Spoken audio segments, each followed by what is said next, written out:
السلام عليكم ورحمة الله وبركاته. الحمد لله رب العالمين، الصلاة والسلام على رسوله الأمين وعلى آله وصحبه أجمعين ومن تبعهم بإحسان إلى يوم الدين. أما بعد. പ്രിയമുള്ള സഹോദരി സഹോദരന്മാരെ, സ്വർഗം നേടുക എന്ന ആഗ്രഹവും സ്വർഗത്തിൽ അള്ളാഹുവിന്റെ റസൂലിനൊപ്പം വസിക്കാൻ കഴിയുക എന്ന ആഗ്രഹവും അടങ്ങാത്ത ഇഷ്ടമായി താൽപര്യമായി മനസ്സിൽ കൊണ്ടു നടക്കുന്നവരാണ് നാം ഓരോരുത്തരും. അതിന് ഒന്നാമതായി നാം ചെയ്യേണ്ടുന്നത് അള്ളാഹുവിനെയും അവന്റെ റസൂലിനെയും അനുസരിക്കുക, പ്രവാചക മാർഗത്തെ പിന്തുടരുക എന്നുള്ളതാണ് എന്ന് നാം മനസ്സിലാക്കി.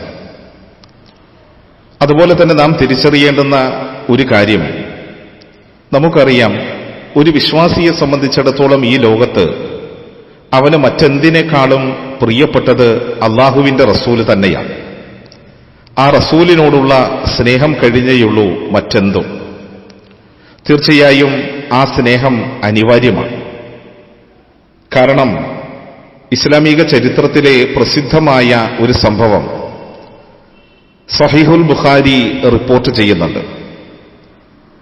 മഹാനായ ദുൽ ഖുവൈസിറത്തുൽ യമാനി റളിയല്ലാഹു തആല അൻഹു ഒരിക്കൽ റസൂലുള്ളാഹി സ്വല്ലല്ലാഹു അലൈഹി വസല്ലമ തങ്ങളുടെ അടുക്കലേക്ക് വരികയാണ്.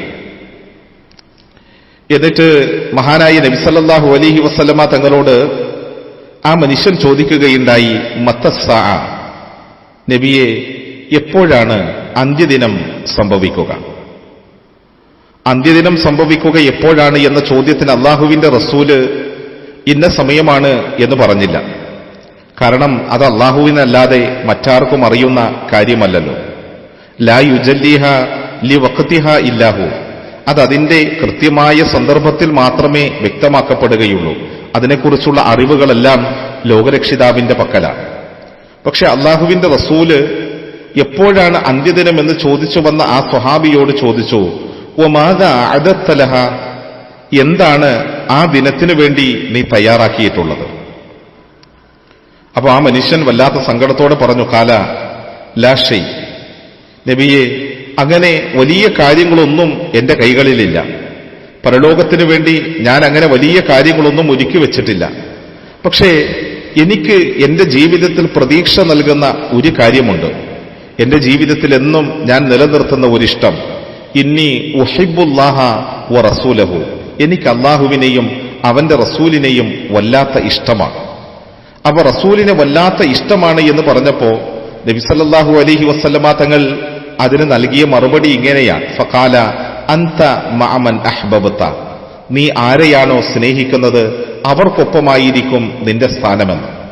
അഥവാ ആ സ്നേഹിക്കുന്ന നബിയോടൊപ്പം നീ സ്വർഗത്തിൽ ഉണ്ടാകുമെന്ന് മഹാനായ റസൂലുള്ളാഹി സല്ലല്ലാഹു അലൈഹി വസല്ലമ തങ്ങൾ ഇവിടെ മഹാനായ ദുൽ ഖുവൈസിറത്തുൽ യമാനി റളിയല്ലാഹു തആല അൻഹുവിനെ പഠിപ്പിക്കുകയാണ്. അദ്ദേഹം പരലോകത്തിന് വേണ്ടി ഒരുക്കി വെച്ചത് അള്ളാഹുവിനോടും അവന്റെ റസൂലിനോടുള്ള സ്നേഹം മാത്രമാണ്. പക്ഷേ ആ സ്നേഹം പരലോകത്ത് ഉപകാരപ്പെടുന്നതാണ് എന്ന് ഇവിടെ പ്രവാചകൻ പഠിപ്പിക്കുകയാണ്. ഈ ഹദീസ് ഉദ്ധരിച്ച ശേഷം മഹാനായ അനസ് റളിയല്ലാഹു തആല അൻഹു പറയുന്നുണ്ട്, ഖാല അനസുൻ റളിയല്ലാഹു അൻഹു, ഫമാ ഫരിഹനാ ബിശൈഇൻ ബഅദൽ ഇസ്ലാമി ഫറഹനാ ബിഖൗലി നബി സ്വല്ലല്ലാഹു അലൈഹി വസല്ലം ഇന്നക മഅമൻ അഹ്ബബ്ത. ഞാൻ അള്ളാഹുവിന്റെ വിശുദ്ധമായ ദീനിലേക്ക്, ഇസ്ലാമിലേക്ക് പ്രവേശിച്ച ശേഷം നീ ഇഷ്ടപ്പെട്ടവരുടെ കൂടെയാണ് നീ എന്ന നബിയുടെ വാക്കിനോളം ഞങ്ങളെ സന്തോഷിപ്പിച്ച മറ്റൊരു കാര്യവുമില്ല. അതെ, പ്രവാചകനെ സ്വന്തത്തെക്കാൾ സ്നേഹിച്ചവർ അങ്ങനെ സന്തോഷിക്കുന്നതിൽ അത്ഭുതമില്ലല്ലോ. അങ്ങനെയുള്ളവർക്ക് മാത്രമേ യഥാർത്ഥത്തിൽ വിശ്വാസത്തിന്റെ മാധുര്യം പോലും നുകരാൻ കഴിയുകയുള്ളൂ എന്നാണ് അള്ളാന്റെ റസൂല് നമ്മളെ പഠിപ്പിച്ചിട്ടുള്ളത്. എന്താ പ്രവാചകൻ പറഞ്ഞത്? സലാസുൻ മൻ കുന്ന ഫീഹി വജദ ഹലാവത്തൽ ഈമാൻ അൻ യകൂന അല്ലാഹ വ റസൂലഹു അഹബ്ബ ഇലൈഹി മിമ്മാ സിവാഹുമാ. അള്ളാന്റെ റസൂല് പറയുകയാണ്, 3 കാര്യങ്ങൾ ഒരുവനിൽ ഉണ്ടായാൽ അവൻ വിശ്വാസത്തിന്റെ മാധുര്യം നുകർന്നു. അതിലൊരു കാര്യമായി അള്ളാഹുവിന്റെ റസൂല് പഠിപ്പിച്ചത് അള്ളാഹുവും അവന്റെ റസൂലും മറ്റെന്തിനേക്കാളും അവന് ഇഷ്ടമുള്ളതായി തീരുക എന്നുള്ളതാണ്. അപ്പോൾ പ്രവാചകനെ വല്ലാതെ നാം സ്നേഹിക്കണം, ആ പ്രവാചകനെ വല്ലാതെ നാം ഇഷ്ടപ്പെടണം. പക്ഷെ ആ സ്നേഹം എന്ന് പറയുന്നത് കേവലം ഒരു റബീഉൽ അവ്വൽ മാസത്തിലോ അല്ലെങ്കിൽ ഒരു ദിവസത്തിലോ ഒതുങ്ങുന്ന ഒന്നാണോ? അല്ലേ അല്ല. ജീവിതാന്ത്യം വരെ നമ്മളുടെ ജീവിതത്തിന്റെ മുഴുവൻ മേഖലകളിലും ആ പ്രവാചകനെ സ്നേഹിച്ചുകൊണ്ട് പ്രവാചക മാർഗങ്ങളെ പിന്തുടർന്നുകൊണ്ട് എപ്പോഴും ഉണ്ടായിത്തീരേണ്ടുന്ന ഒന്നാണ് പ്രവാചക സ്നേഹം. പക്ഷേ ഇന്ന് നമ്മൾക്കറിയാം, പ്രവാചക സ്നേഹത്തിന്റെ പേരിൽ കുറെ കോപ്രായങ്ങൾ കാണിച്ചു കൂട്ടുന്ന പ്രവാചക സ്നേഹം മാത്രമാണ് യഥാർത്ഥത്തിൽ ഇന്ന് ലോകത്ത് ചർച്ചയായി തീരുന്നത്. മറിച്ച് നബിയെ അനുകരിക്കേണ്ട പ്രകാരം അനുകരിച്ചുകൊണ്ട്, ഉൾക്കൊള്ളേണ്ട പ്രകാരം ഉൾക്കൊണ്ടുകൊണ്ട് നമ്മൾക്ക് ജീവിതത്തെ മുമ്പോട്ട് കൊണ്ടുപോകാൻ കഴിയുന്നില്ല എന്നുള്ളത് ഒരു യാഥാർത്ഥ്യമല്ലേ? നമ്മളുടെ ജീവിതത്തിന്റെ യഥാർത്ഥ റോൾ മോഡലായി അള്ളാഹുവിന്റെ റസൂല് മാറണം. നമ്മൾക്കറിയാം, അഭ്രപാളികളിൽ മിന്നിത്തെളിയുന്ന താരങ്ങളെ അനുകരിക്കാനുള്ള നെട്ടോട്ടത്തിലാണല്ലോ ആധുനിക സമൂഹം തന്നെ. അവർ ചെയ്യുന്നതിനനുസരിച്ച് ഉടുക്കാനും നടക്കാനും ആധുനിക യുവത ശ്രമിച്ചുകൊണ്ടിരിക്കുകയാണ്. അവരെ റോൾ മോഡലായി കണ്ട് ജീവിതം കെട്ടിപ്പടുക്കുകയാണ് മനുഷ്യർ. എന്നാൽ അവരൊരിക്കലും റോൾ മോഡലുകളല്ല എന്നും മറിച്ച് ഒരിക്കലും അനുകരിക്കാൻ പാടില്ലാത്ത ചീഞ്ഞുനാറുന്ന സംസ്കാരത്തിന് ഉടമകളാണെന്നും തെളിയിക്കുന്ന വാർത്തകൾ അനുദിനം നമ്മളുടെ ഇടയിലേക്ക് വന്നുകൊണ്ടേയിരിക്കുന്നു. പക്ഷേ നമ്മളുടെ റോൾ മോഡലായ, നമ്മളുടെ ജീവിതത്തിന് മാതൃകയാക്കേണ്ടുന്ന നമ്മളുടെ നബിയുടെ ജീവിതം എത്രത്തോളം പരിശുദ്ധമാണ്.